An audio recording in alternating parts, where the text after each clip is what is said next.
Eridu, a megacity older than the first known civilization and older than the pyramids of Giza, was buried in the sands of the Mesopotamian desert for over 2,000 years.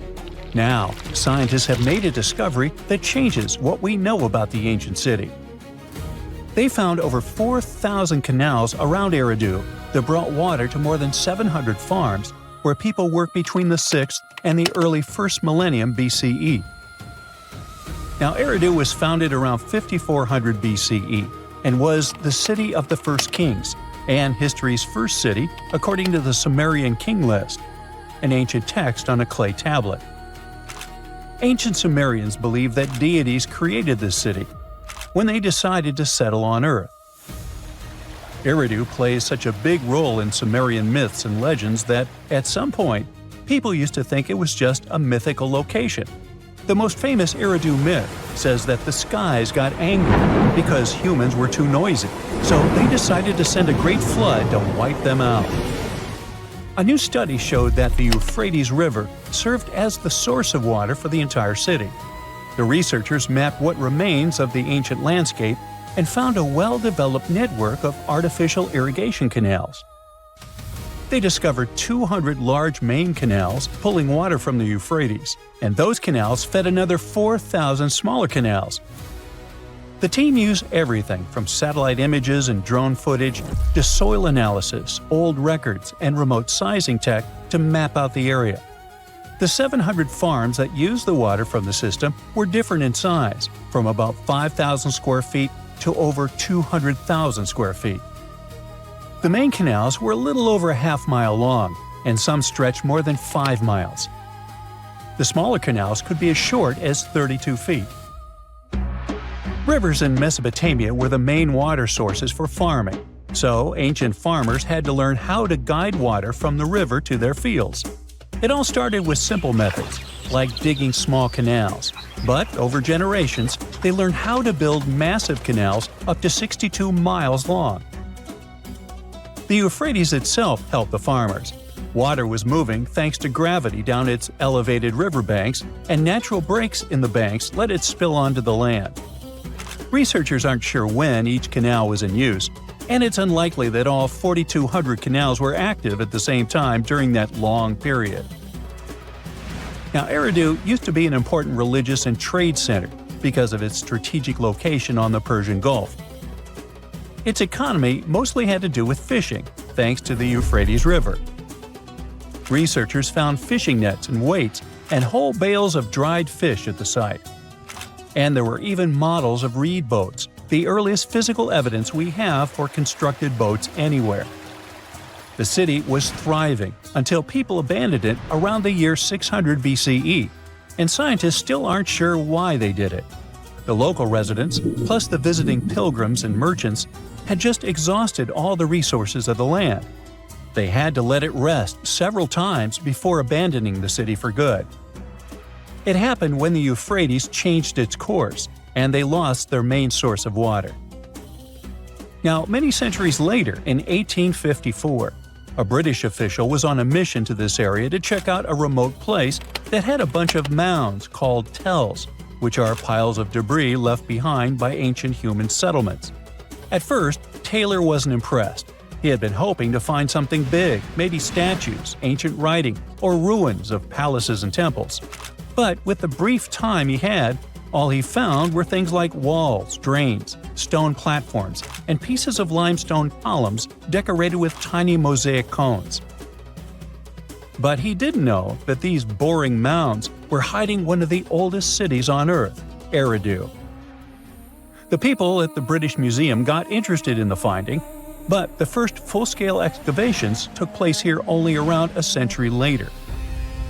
The local Iraqi authorities got really interested in the excavations as they were hoping to find more about the earliest days of Mesopotamian history. So they focused on Mound 1, a massive tell as tall as an 8-story building. Soon they uncovered part of an unfinished step pyramid from the end of the 3rd millennium BCE. As they dug deeper, they found layers of human life going back in time. There were levels from the Uruk period, and even remains from a time before the Sumerians called proto-history. In those lower layers, they discovered multiple rebuilds of the Temple of Enki, the city's main deity. People rebuilt this temple again and again for over 2,000 years. Every time the temple collapsed, they built a new one right on top. Each new version of the temple was bigger and more impressive than the last. From the middle of the 4th millennium BCE, these temple buildings became massive, more advanced than anything else humans had built up to that point. The city in Eridu was also becoming more complex, with clear social classes. Eventually, they stopped rebuilding the temple and put up a step pyramid on top of the ruins. Even though Eridu faded, it likely stayed important as a religious site. Archaeologists found pottery from the 2nd and 1st centuries BCE during excavations, although there were no signs of houses. The Sumerians were an innovative civilization, as you can tell. By 1500 BCE, they invented the cedar plow, a tool that let farmers plow and plant seeds at the same time, using animals like oxen to pull it. This gear even came with instructions. Ooh. The Sumerian Farmer's Almanac gave farmers advice on how to grow more crops with proper tilling and irrigation. These smart farming tricks helped feed more people, which led to larger cities, an organized ruling system, and more focus on religion. And as their cities expanded, so did their work in writing, math, and spiritual life. 5,000 years ago, the Sumerians had already produced cuneiform, one of the first writing systems in history. So another recent find from the same part of the world proves that bureaucracy existed already 4,000 years ago. Archaeologists found ancient administrative tablets in another ancient Sumerian city. These clay tablets are the oldest solid proof we have of the world's first empire, the Akkadian Empire. The tablets were inside a state archive building made of mud bricks, which had different rooms that acted like offices. Now, before this discovery, archaeologists didn't really understand how the first known empire in the world, the Akkadian Empire, worked behind the scenes. But now, thanks to the recent Gerso excavations, we have the first real and unambiguous evidence of the empire's administrative system. They tracked everything – deliveries, spending, and inventory, from fish to sheep to grains, fabric, and even gems. The tablets also include population records, with names and jobs of men, women, and kids, an ancient version of a census. From these records, scientists found out that women played a key role in Akkadian society. Some women had powerful positions, like high priestesses. The tablets also show a wide range of jobs, from skilled workers like stonecutters to people with simpler roles like temple floor sweepers. Some even included building blueprints, field layouts, and canal maps, proving that the empire had serious organization and planning. Eventually, the city rebelled and gained its independence, and the Akkadian Empire's 150-year rule ended. Now, researchers are carefully cleaning and translating the tablets to fully understand what they say. These new finds will replace older, incomplete ideas about the empire and give us a way more accurate picture of how Akkadian power and the ruling system actually worked. Thousands of years ago, way before cranes, engines, or electricity, the ancient Egyptians pulled off one of the greatest architectural feats ever: the pyramids. The massive stone blocks, some weighing as much as a Range Rover, sitting at a height of over 200 feet, seemed so unreal that many even believed ETs helped build them. But new research shows the secret was actually right here on Earth. The Egyptians probably used a giant ancient water elevator to move those heavy stones for their very first pyramid, the Step Pyramid of Djoser, around 4,700 years ago. Now, the first question that comes to mind is, where did they find such huge amounts of water to run this construction in the middle of the desert? Some studies say that the Sahara Desert had more regular rainfall thousands of years ago than it does today. So, the landscape resembled a savanna, not a desert. So it was possible there was enough natural water to support the hydraulic lift. Researchers found deep vertical shafts inside the first stone pyramid.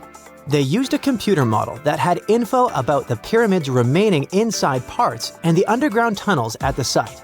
The team also used high-resolution satellite pictures of the area to include the amount of rainfall from the past in their research.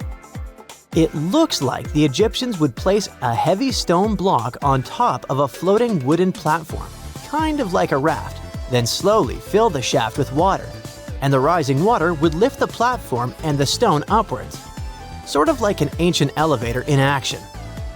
This cool process is called hydraulic lifting, and it's very similar to how some modern machinery works, but when the Egyptians used it, if they ever did, they would have had to do it with the most basic tools and a really advanced understanding of how water behaves.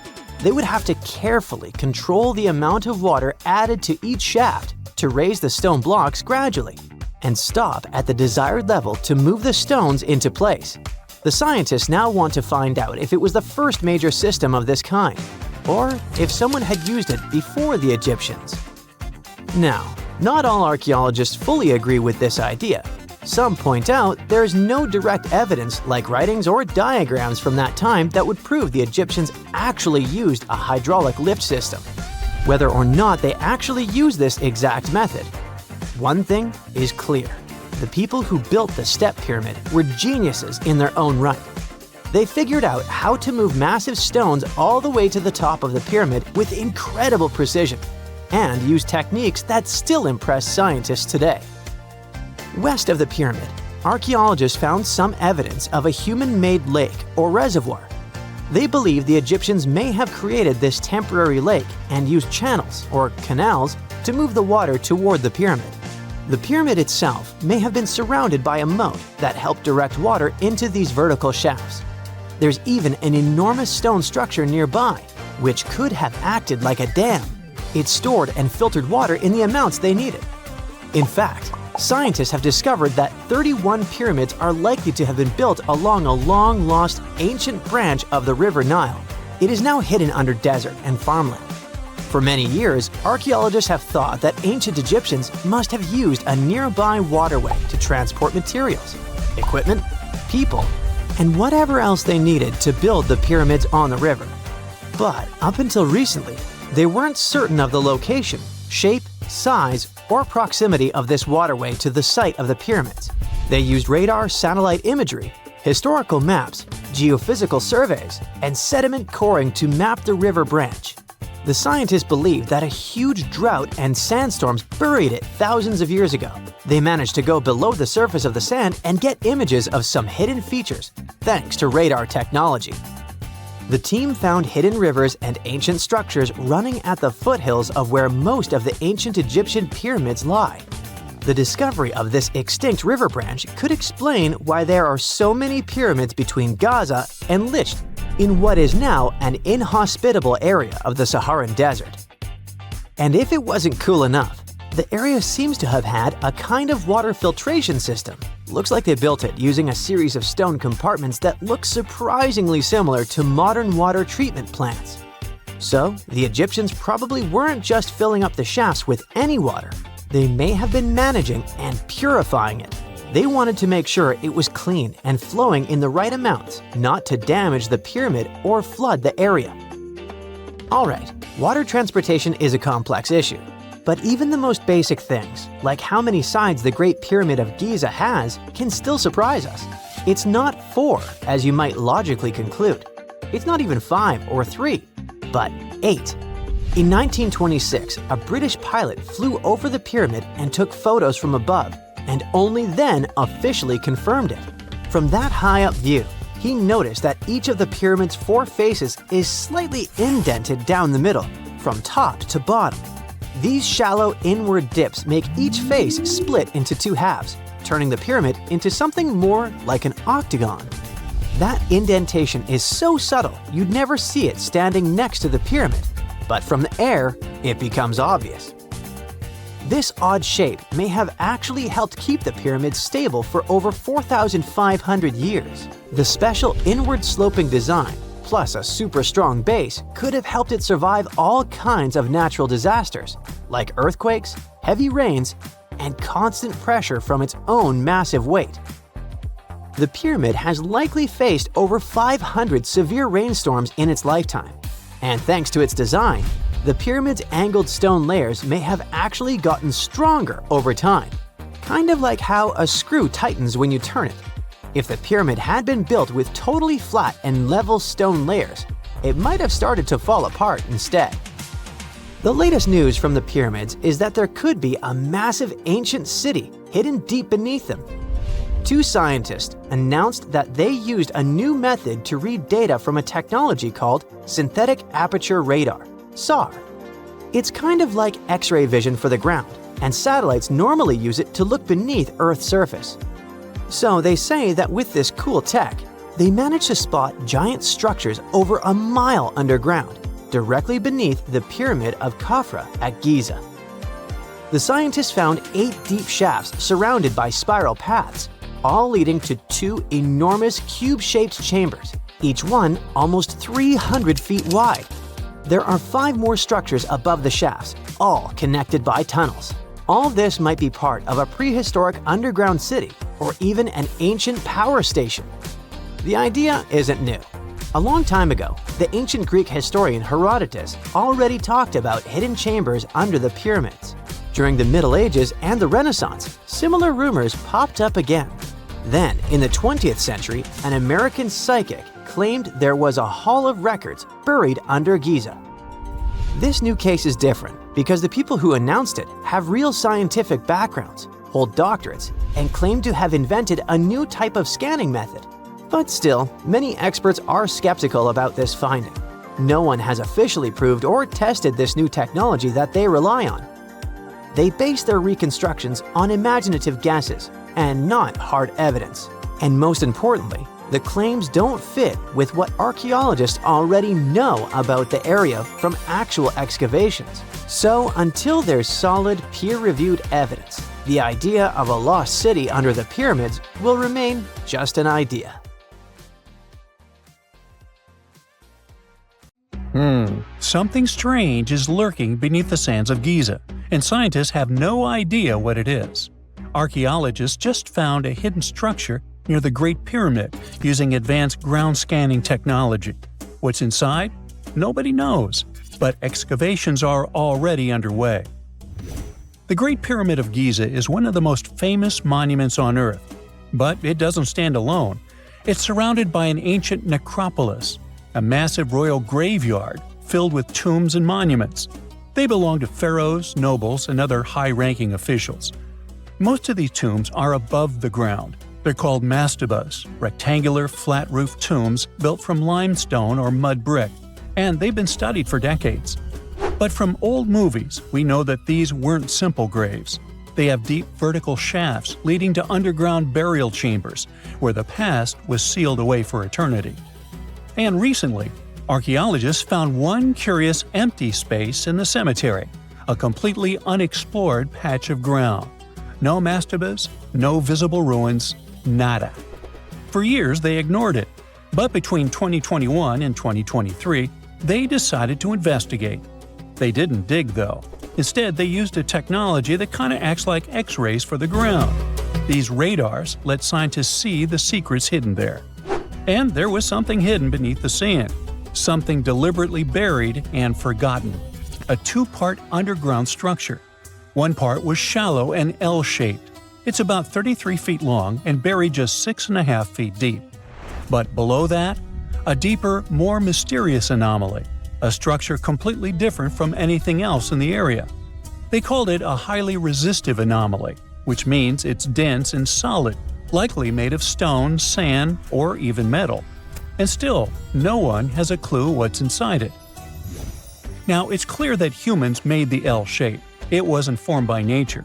And the shallower structure might have been an entrance to whatever is hidden below. But they only have some theories about what might be hidden there. It's also filled with sand and gravel. It was probably deliberately backfilled after its construction, perhaps to preserve this. Why? Well, we don't know yet. The archaeological team will need to excavate to understand what exactly this thing was and why it was built. The first guess is a lost burial chamber. Many tombs in Giza have underground burial sites, but most have clear surface markers. This one, for some reason, has nothing, but it could be one of them. The second guess is an ancient offering chapel. Egyptologists know that some chapels were built in this shape, but usually they were above ground, not buried like this. And finally, it might be something we've never seen before. If this turns out to be a new type of structure, it could rewrite what we know about the burials of pharaohs. The only way to know for sure is to dig it up, and that's exactly what's happening right now. Excavations are already underway. Archaeologists are racing against time to uncover the truth. But there's a real danger there too. Giza's fragile ancient structures need to be handled carefully. Otherwise, they could be damaged beyond repair. So all we can do is wait for the truth. Now, these tombs always held fascinating mysteries. Unfortunately, we'll never learn tons of these mysteries because of some relentless tomb robbers. Egyptian tombs were built to guard the bodies for eternity. But that absolutely didn't stop people from breaking in and stealing everything valuable inside. They've been bothering these ancient sites for thousands of years, starting way back in Pharaoh's times. Many of the most famous tombs, including those in Giza, Saqqara, and the Valley of the Kings, were looted. It was a common practice in ancient Egypt. And they were serious about this whole thing. They dug secret tunnels to bypass traps and walls, bribed or threatened tomb workers to get inside knowledge, cracked open sarcophagi to grab gold, jewelry, and artifacts. And by the time modern archaeologists got to most of these tombs, they had already been picked clean. The reigning pharaohs got tired of this infuriating nonsense. The Valley of the Kings, the famous burial ground of Egyptian royalty, was supposed to be the ultimate safe zone. Tombs were built deep underground, hidden in the desert. Passages were sealed with giant stone blocks. False doors and traps were added to confuse thieves. Even curses were written on the walls, warnings of horrible endings for anyone who dared to disturb the tomb, which is exactly where we got all those horror stories about mummies from. Spoiler alert, none of it worked. Most tombs in the Valley of the Kings were fully robbed within 100 years of being sealed. Even King Tutankhamun's tomb, one of the most famous in history, was broken into twice in ancient times. Some of them decided to try and fight back. The New Kingdom rulers built hidden unmarked tombs in a way that should have prevented the looters from finding them, but didn't work. Some pharaohs, like Ramses II, were moved in secret to prevent their bodies from being stolen. Nope, didn't matter. The grave robbers always won. That's because tomb raiders weren't just random thieves. They were skilled, organized, and well-connected. They knew exactly where to look. Many were the ones who had built these sites in the first place, and they knew where the entrances were. If they couldn't smash through the doors, they'd dig through the walls, floors, and even ceilings to break inside. They also worked fast, often within a few years after the tombs were sealed, before anyone forgot where the valuable stuff was. The Khufu's pyramid, the one that's next to this newly discovered structure, was looted long before modern times. The one thing left inside when explorers got there? An empty granite box where the sarcophagus used to be. Unfortunately, it's not just about gold. History itself gets stolen during these raids. Ancient Egyptians wrote detailed records of what exactly and where they buried. So when archaeologists compare these lists to what's found, they can see what's missing, which is often everything valuable. Most artifacts don't end up in museums. They just disappear into private collections, where they can never be studied again. Which is, of course, completely unfair. In fact, a few countries have had enough and started passing laws to take historical artifacts back from private collectors. In Italy, if you own an ancient Roman artifact, you must prove you got it legally. China is actively hunting down stolen artifacts, and they must find ways to retrieve it back from the Western collectors. In Egypt, they passed new laws making it illegal for private citizens to own any ancient Egyptian artifacts at all. Other countries, like the US, the UK, Germany, or Switzerland, are completely fine with rich guys owning their history. The British Museum is built on looted things. European empires invaded half the planet and took whatever they wanted back home. Their museums are often full of such stolen artifacts, and unfortunately, they refuse to give most of them back. For example, the Rosetta Stone. It was taken from Egypt by Napoleon's army, then stolen again by the British after they beat the French. Egypt has been demanding to return for years, but they still can't get it back. Or the Parthenon marbles. These magnificent massive Greek structures were taken from the Parthenon in Athens by a British lord in the 19th century. Greece has been begging for them back ever since, but the UK doesn't feel like it. Not to mention tons of Mesoamerican artifacts scattered in various museums across the world. European explorers raided Mayan and Aztec temples, took statues, jewelry, and sacred objects, and now Mexico is fighting to get them back. Well, wouldn't it be surprising even if this mysterious underground chamber has somehow been looted already? But if it's a newly found place, could it be one of the few that escaped the hands of grave robbers? Could there still be ancient artifacts, untouched for 4,500 years? We can only hope that those guys didn't get there first. Egyptologists have been digging around every inch of the Great Pyramid for ages. Yet somehow, they overlooked this stunning pink granite bathtub buried a few miles next to it. And here's the deal.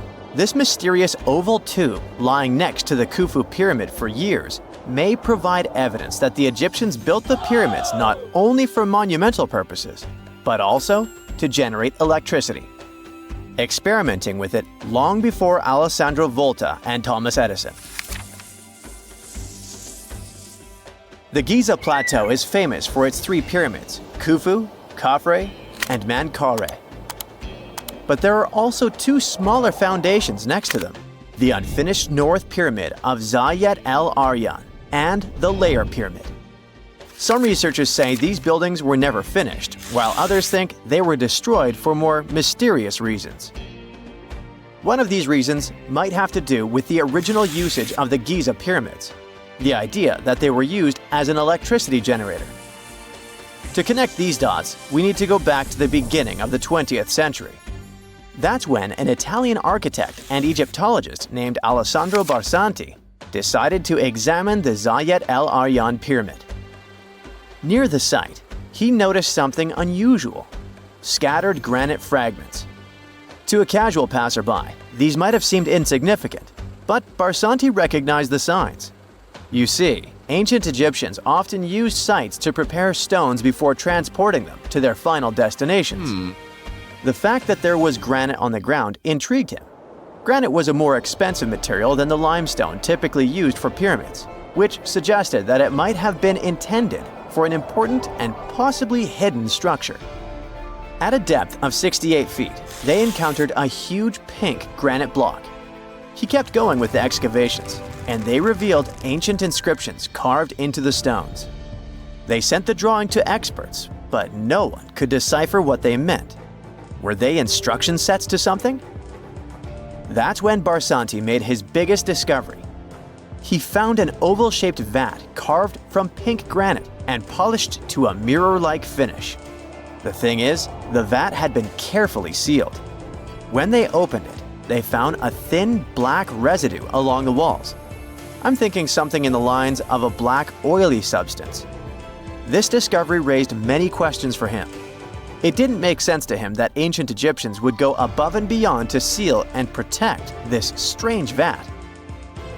By 1911, Barsanti had to abandon his effort to figure out what was the deal with that mysterious pit. But his findings intrigued researchers all over the world, and they've got their own opinions about it. One of these modern theories suggests that the other pyramids could have been used as a part of a bigger whole. It suggests that the Khufu pyramid was actually used as a water pump designed to irrigate the desert area. Apparently, the pyramid's internal chambers would function as a hydraulic system. In the 1990s, an engineer took this theory seriously and studied the pyramid's subterranean chamber. Surprisingly, he found actual signs of water damage. Apparently, the pyramid generated powerful compression waves, aka pulses, that could create electricity. This raised an important question. Could the ancient Egyptians have used the pyramids as a generator in order to produce electricity? On paper, that was proven to be possible, but hey, agreeing on the original use of the pyramids is probably one of the most difficult things in the world. So, we're still not 100% sure about this. Apart from that, Egypt is a playground for important discoveries regarding humanity's past. I mean, scientists have just discovered what looks like a cosmic command center, similar to that room from the Doctor Strange movies. They discovered an L-shaped astronomical observatory, measuring around 9,000 square feet, dating back to the 6th century BCE. Definitely the first and largest of its kind from that era. The mud brick structure housed tools used for calculating dates related to ancient Egyptian rites, royal coronations, and agricultural plans. This observatory is located in the archaeological site known as the Temple of Phuto, just 50 miles east of Alexandria. It's pretty impressive. The structure was designed so that you'd get inside the room through an east-facing entrance. This way, you'd get to see the sunrise. Once inside, you'd find a pretty huge shadow clock, used to tell time by tracking the movement of shadows inside the room. This variant of a sundial clock was nearly 16 feet long. That was quite an exciting discovery. Another interesting one was that scientists and Egyptologists have discovered the first ever pregnant mummy. Now, even if we know quite a lot about mummification processes, we keep making discoveries that open new doors into the lives of ancient Egyptians. It took so long for someone to find out this mummy was expecting at the time she was embalmed because she was placed in a male's coffin. More specifically, a male priest. Historians say that during the 19th century, a lot of traders mixed coffins up in order to sell them. Yes, that means they opened them and switched mummies to please their buyers. It was a complete surprise because they were hoping to study more about ancient health issues when they opened this coffin up. But they had another special research on their hands: prenatal practices in ancient Egypt. This mummified woman who lived about 2,000 years ago was from 20 to 30 years old when she passed away. She was found in Thebes, and her remains were incredibly well preserved. You see, mummification recipes varied across Egypt. In this woman's case, researchers could tell she was a member of the high society since she was buried with special amulets. But since mummification methodologies differed so much between cities and time periods, they still have to dig further to understand why she was embalmed along with her baby. Speaking of mummies, scientists were digging up a final resting place in Saqqara, also in Egypt, and they unearthed two embalming workshops. One was for humans and the other for sacred animals. Apparently, the workshops date back to about 2,400 years ago. They were equipped with stone beds, clay pots, and ritual vessels. Everything you needed to mummify. But that's not all. Archaeologists also stumbled upon cheese stored in jars behind tombs that were over 3,000 years old. Yep, cheese. This shows that the ancient Egyptians were pretty savvy when it came to preserving food, too. They knew how to store stuff for the long haul, not just the mummies. It really shows how they applied their preservation skills to both food and bodies, giving us a glimpse into their impressive technological know-how. Scientists have also found one of Egypt's oldest complete mummies, and to their surprise, it was completely covered in gold. You see, Egyptian mummies covered in gold are already a rare thing, but they weren't expecting it to be the oldest one ever found. The mummy was quite well preserved, and they could identify that it was the remains of a wealthy man called Hekashepes. Many symbols show that he was important and wealthy, like the band he wore on his head and the bracelet on his chest. He was also dressed in a tunic wrapped with a belt, which was a way to preserve the good appearance of a person after they passed away. To reveal it, they had to open the final resting place with mortar. Basically, it was like they were opening a time machine, just as the ancient Egyptians did 4,300 years ago. If you think about it, it's almost like entering a time capsule. Enough about mummies. Scientists also found something very exciting hovering above the pyramids. they had to use a fancy top-notch radar known as LARID, aka Low Altitude Long Range Ionospheric Radar, which can see these invisible waves far away into the sky. LARID helped them discover giant plasma bubbles floating in the air above the pyramids. These bubbles are called plasma bubbles, and they wreak havoc on modern technologies. I mean, they can disrupt GPS and phone signals for hundreds of kilometers in diameter from where they're located. These bubbles are massive, sometimes as big as cities, and they're caused by the sudden depletion of charged particles in the ionosphere.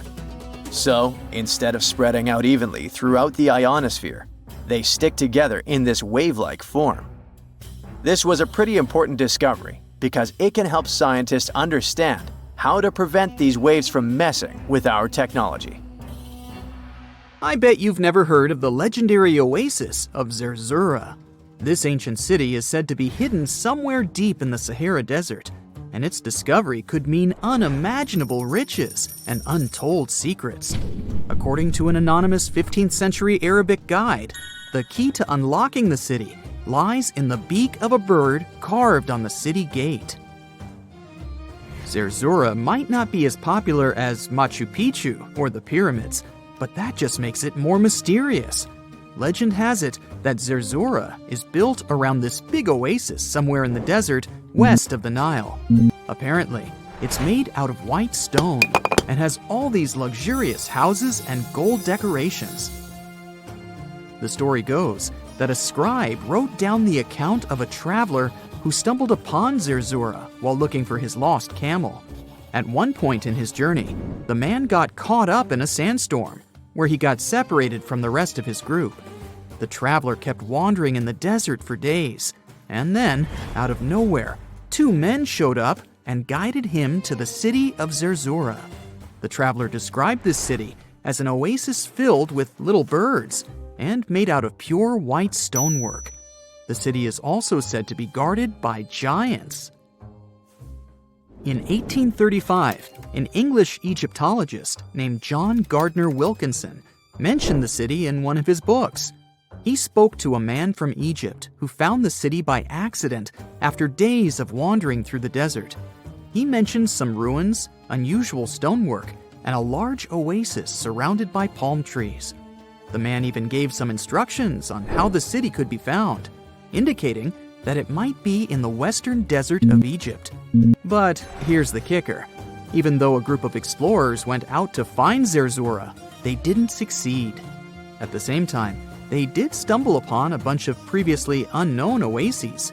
In the early 1900s, numerous expeditions were sent to find the city, including one with a fleet of Ford Model A trucks. But, alas, none were successful. Others say Zerzura did exist at one point, but not anymore. It's possible it was swallowed by the desert. It's believed that back in the day, the Sahara Desert was actually green. Scientists even found traces of ancient rivers that flowed through the area 100,000 years ago, creating green corridors across the desert. But Zerzura might have never been real to begin with. Maybe it only existed in the minds of people, a figment of their imagination as they were struggling in the African desert. For thousands of years, people have been obsessed with the hunt for another lost city, Atlantis. But if this place really existed, where on Earth, or under the sea, could it be? According to Plato, Atlantis was an actual place, and it was supposedly located somewhere in the Atlantic Ocean, near the Strait of Gibraltar. But how did this mythical city become synonymous with a perfect, paradise-like society? Well, you can thank Ignatius Donnelly for that. The American writer published a book in 1882 where he outlined 13 hypotheses about the existence of Atlantis. Donnelly truly believed that this lost city was where ancient humans lived in peace and joy for centuries. Donnelly even thought that Atlantis was the original source of many ancient civilizations around the world. And if we just followed Plato's clues, we could totally find Atlantis. Sounds like a treasure hunt, right? What inspired Donnelly to go on this quest in the first place, you might ask? Apparently, an amateur archaeologist discovered the city of Troy, using Homer's The Iliad as a guide. Well, if Troy was real, then why not Atlantis? Back in the day, some people believed that America was the legendary Atlantis. Columbus really stirred up some excitement when he brought back news about the New World to Europe. But the real hunt for Atlantis didn't really start until the 20th and 21st centuries. Some people tried to connect the dots between a volcanic eruption on the island of Santorini and the destruction of Minoan settlements. But in 2018, a team of investigators claimed they had nailed it, announcing they had discovered concrete proof that Atlantis had existed. What was their evidence, you ask? A series of mysterious circles in a national park in Spain. But the circles turned out to be nothing more than experimental ponds for studying zooplankton.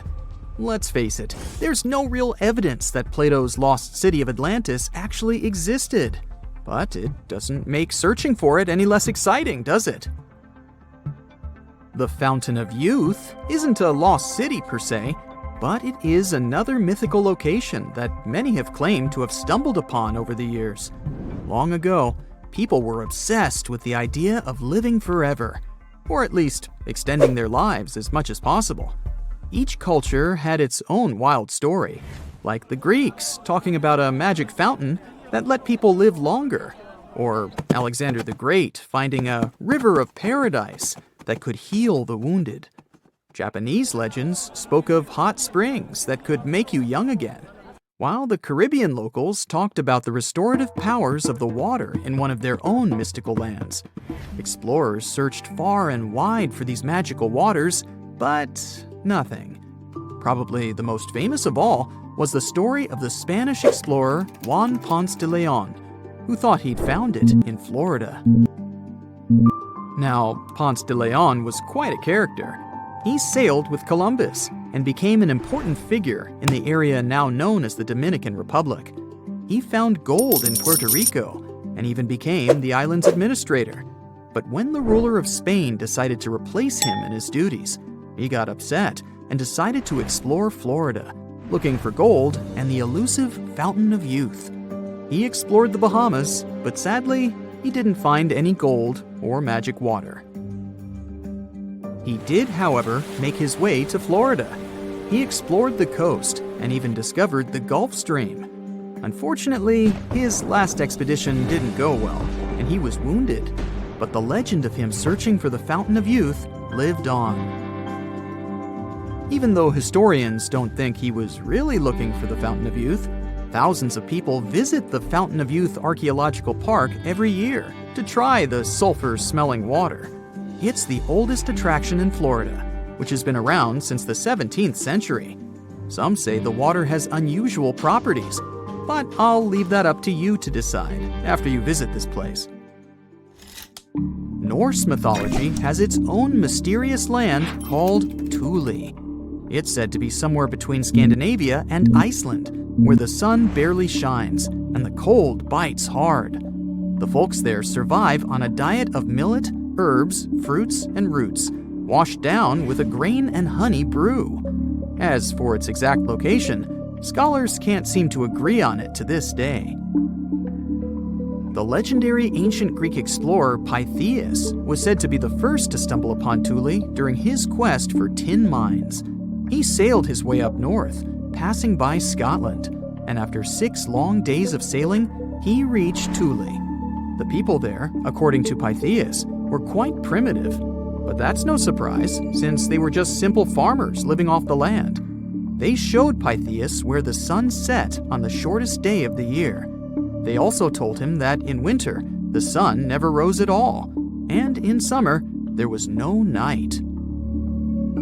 For many years, historians have been debating the true identity of this mythical land of Thule. Some say it's Iceland, while others claim it's Norway.